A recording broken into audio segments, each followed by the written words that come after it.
ನಮಸ್ತೆ ವೀಕ್ಷಕರೇ, ಸಂಪೂರ್ಣ ನ್ಯೂಸ್ಗೆ ಸ್ವಾಗತ. ಇದು ನೊಂದವರ ಧ್ವನಿ. ನಾನು ಸಂಪೂರ್ಣ ಗೌಡ ಚಂದ್ರಶೇಖರ್.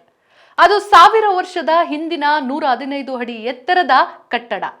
ಸಿಮೆಂಟ್ ಇಲ್ಲ, ಸುಣ್ಣ ಇಲ್ಲ, ಆಧುನಿಕ ಮಿಷಿನ್ ಕೂಡ ಇಲ್ಲ. ಮಧ್ಯಪ್ರದೇಶದಲ್ಲಿರುವ ಕಾಕನಮಠ ದೇವಾಲಯವು ಕೇವಲ ಒಂದು ಪುರಾತನ ಕಟ್ಟಡವಲ್ಲ. ಇದು ವಾಸ್ತುಶಿಲ್ಪ, ಅಚ್ಚರಿ ಮತ್ತು ನಿಗೂಢತೆಗಳ ಸಂಗಮ.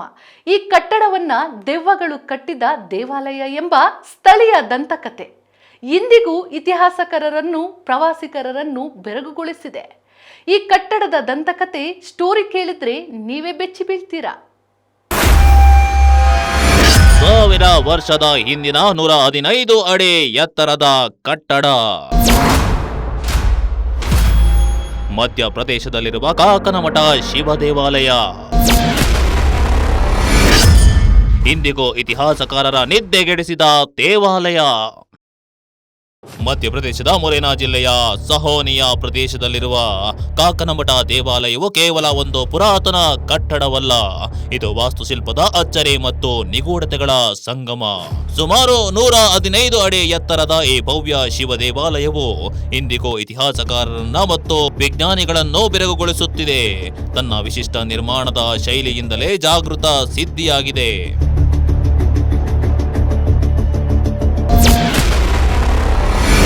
ಕಾಕನಮಠ ದೇವಾಲಯ ದೆವ್ವಗಳು ಕಟ್ಟಿದ ದೇವಾಲಯ. ಇತಿಹಾಸಕಾರರನ್ನ, ಪ್ರವಾಸಿಗರನ್ನ ಬೆಚ್ಚಿ ಬೀಳಿಸಿದೆ.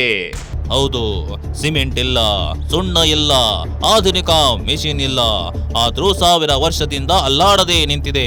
ಮಧ್ಯಪ್ರದೇಶದ ಮುರೇನಾ ಜಿಲ್ಲೆಯ ಸಹೋನಿಯಾದಲ್ಲಿ ಇರೋ ಈ ಕಾಕನಮಠ ಶಿವ ದೇವಾಲಯ ಕೇವಲ ಕಲ್ಲಲ್ಲ ಗುರು, ಇದು ವಾಸ್ತುಶಿಲ್ಪದ ಮಾಯಾಜಾಲ.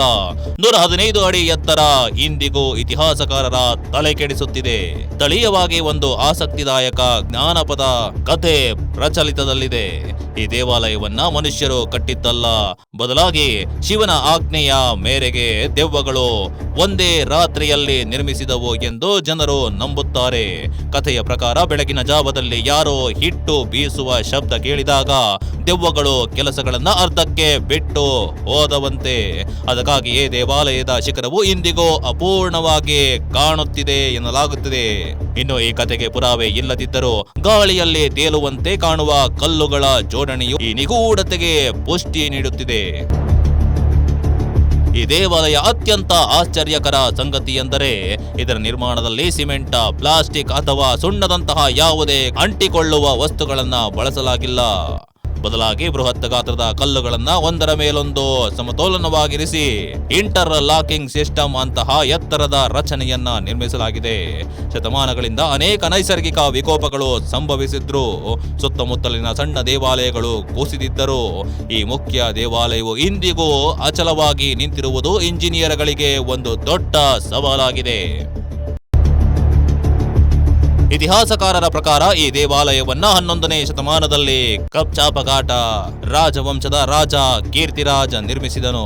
ಇನ್ನು ರಾಜನ ಪತ್ನಿ ಕಾಕನವತಿ ಶಿವನ ಪರಮ ಭಕ್ತೆಯಾಗಿದ್ದಳು. ಅವಳ ಇಚ್ಛೆಯಂತೆ ಈ ಭವ್ಯ ದೇವಾಲಯ ನಿರ್ಮಾಣವಾದ ಕಾರಣ ಇದಕ್ಕೆ ಕಾಕನಮಠ ಎಂಬ ಹೆಸರು ಬಂದಿತು. ಯಾವುದೇ ಆಧುನಿಕ ತಂತ್ರಜ್ಞಾನವಿಲ್ಲದ ಆ ಕಾಲದಲ್ಲಿ ಅಷ್ಟು ಎತ್ತರಕ್ಕೆ ಭಾರಿ ಕಲ್ಲುಗಳನ್ನ ಸಾಗಿಸಿ ಅವುಗಳ ಮೇಲೆ ಅದ್ಭುತ ಶಿಲ್ಪಗಳನ್ನು ಕೆತ್ತಿದ ಶಿಲ್ಪಿಗಳ ಕೌಶಲ್ಯ ಅವಿಸ್ಮರಣೀಯ.